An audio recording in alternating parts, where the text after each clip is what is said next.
To go along with our rational zeros theorem, we have our conjugate zeros theorem. What this basically states is that when we have a non-real zero in a polynomial function, there's always going to be another one that goes with it. The non-real zeros always come in pairs, and we call these conjugate zeros. So if our polynomial function has only real coefficients and a plus bi is a zero, then we know that a minus bi is also going to be a zero of a polynomial. So when they tell us one non-real zero, they're actually giving us two non-real zeros, that zero and its conjugate.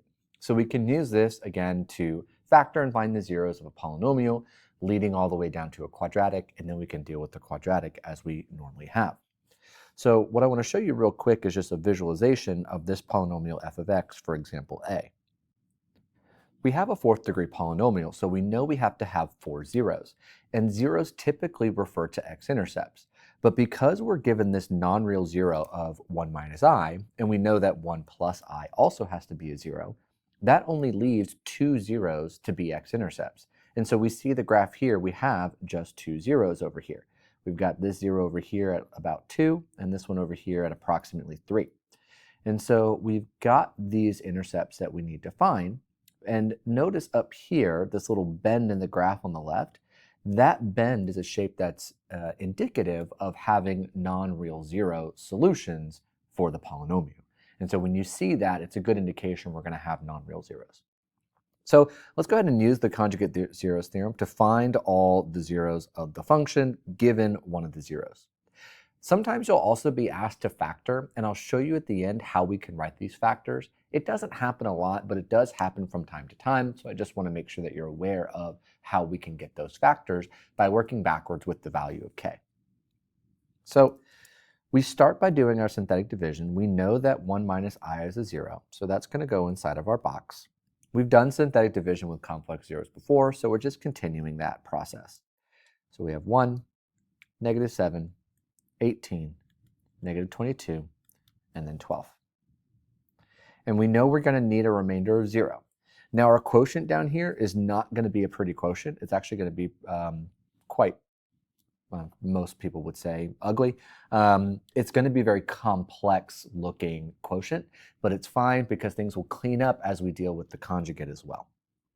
So we're going to follow the same process. We're going to bring down the 1 and we're going to multiply. So we get 1 minus I. Add these to get negative 6 minus I.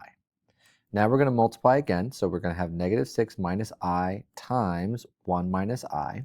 So we'll use our distributive property.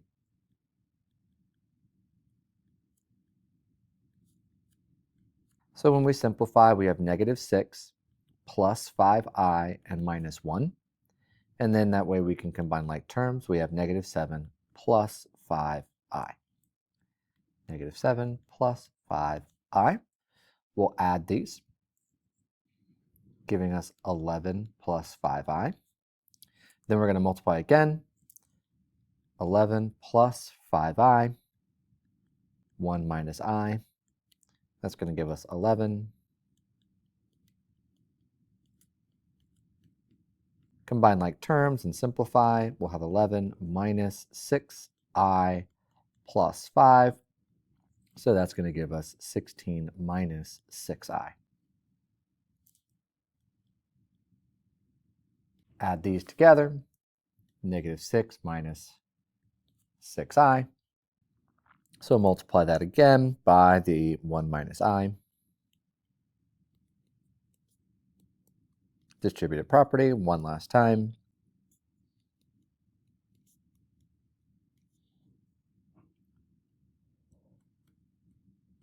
And then we can combine like terms.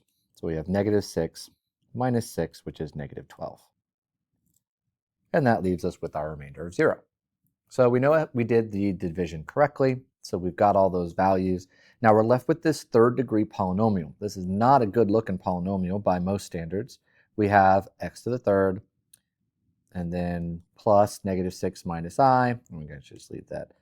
So squared plus 11 plus 5I, x, and then plus negative, we don't have a coefficient or a variable there, so we can just leave the coefficients. So not a very good looking polynomial. These are all non-real coefficients, and this is not what we're looking for in the end. So we need to do synthetic division again. Because 1 minus I is a 0, we know that 1 plus I is also a 0. So with this new quotient, we can do synthetic division again, but with the 1 plus I inside the box. And then we'll take the coefficients that we had before. 1, negative 6 minus I, 11 plus 5I, and then negative 6 minus 6I. So we have 4 coefficients here, so make sure that you're keeping these separate. We've got 4 different coefficients. The good thing about the second part is all these imaginary terms are going to go away and we're going to be left with just real coefficients. So we have 1 plus I.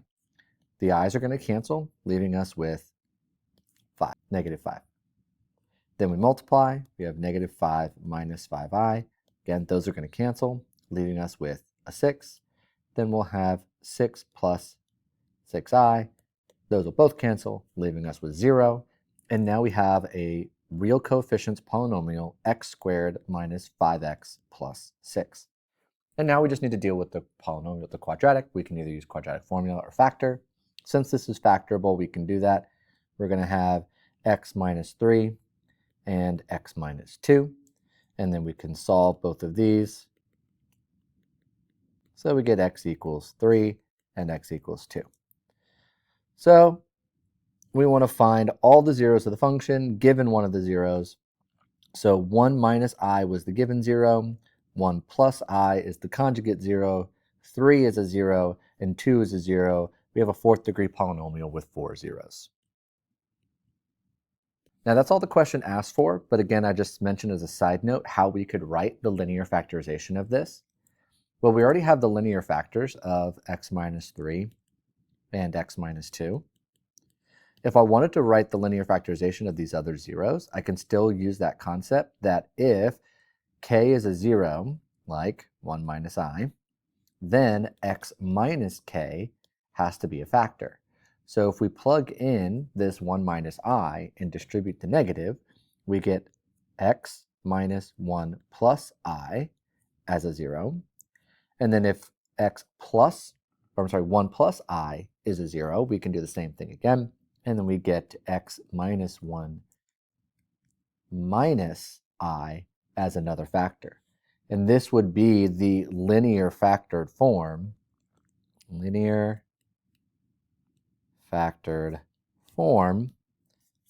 of the polynomial. So let's do it again. This time we have a much simpler imaginary number, just the imaginary unit, the square root of negative 1. So we can do our synthetic division. We're going to have 4 zeros. So we are going to set up our coefficients.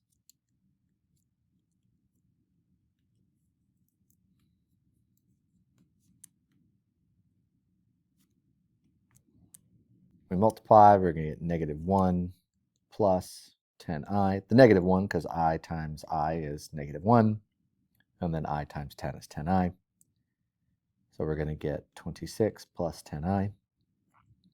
Then we're going to multiply and get negative 10 plus 26i, leaving us with 26i. And then we multiply by I again, we're going to get negative 26, giving us 0. Now we have these coefficients, these 4 terms with the non-real coefficients. The conjugate of I is negative I, so we're going to repeat the process with the conjugate. Negative I, that's going to cancel, leaving us 10. Negative 10i, that's going to cancel, leaving us 26. Negative 26i, that's going to cancel, leaving us 0. So we're left with x squared plus 10x plus 26. Now we're going to look and see, well, can I factor this? And with the constant of 26, there's no factors that'll add to 10. So we cannot factor this, leaving us with quadratic formula as our only solution option. So x equals negative b plus or minus the square root of b squared minus 4 times a times c all over 2a.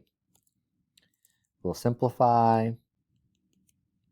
It's 100 minus 104 over 2.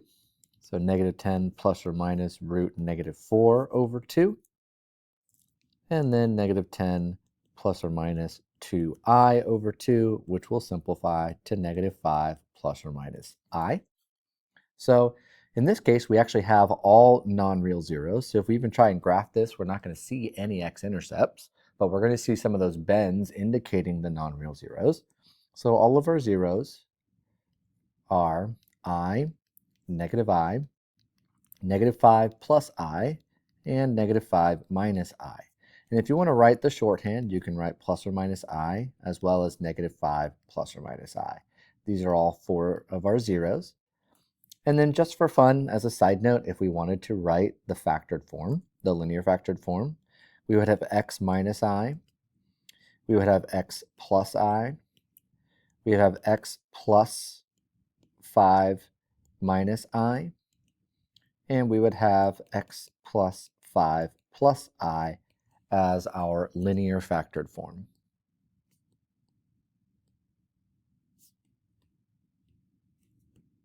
For fun.